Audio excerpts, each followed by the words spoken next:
আসসালামু আলাইকুম ভিউয়ার্স। জ্বরে মুখে রুচি ঘেরান কিছুই নাই, যার জন্য এই ব্যবস্থা।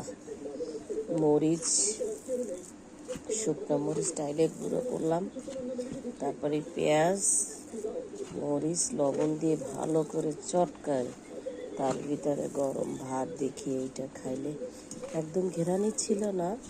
তো আলহামদুলিল্লাহ এখন একটু ভালো লাগতেছে, খাচ্ছি। একদম ঝাল ঝাল। চিন্তা করলাম একটু খেয়ে দেখি, কোনো কিছু খাইতে ইচ্ছা করতেছে না, এমন অবস্থা।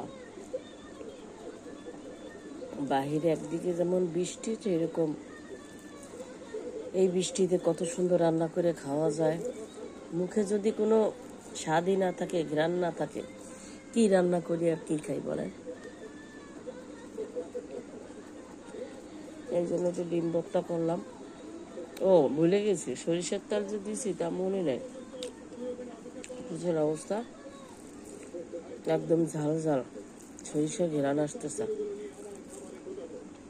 খুবই ভালো লাগতেছে বিয়ার্স। একটু ঘেরান মনে হয় ফিরে আসতেছে আল্লাহ রহমতে। খেয়েই বুঝতেছি যে ঘেরান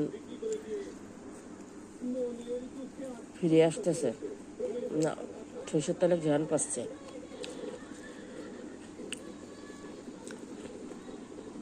এত ভালো লাগতেছে যা বলার বাইরে।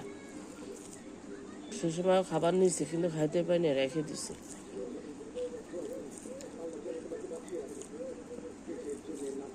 এই যে একটু ঝাল ঝাল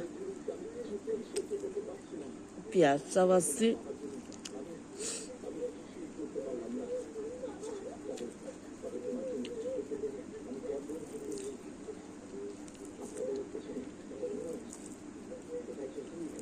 একটু ভালো লাগতেছে আমার এখন, নাকে একটু ঝাঁজ ঝাঁজ লাগতেছে।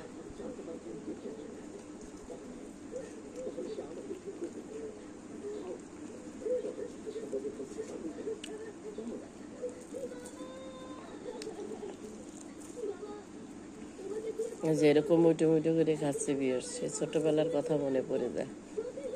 খাইতে ইচ্ছা না করলে এরকম করে করে রাইখে পরে আবার খাইতাম।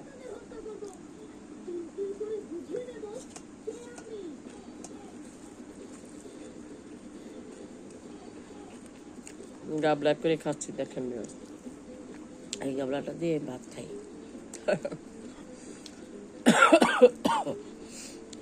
বিয়ার ভালো থাকবেন, আল্লাহ হাফেজ।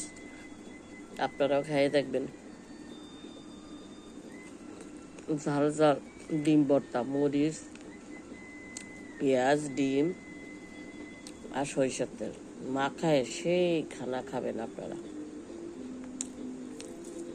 সেই রকম মজা।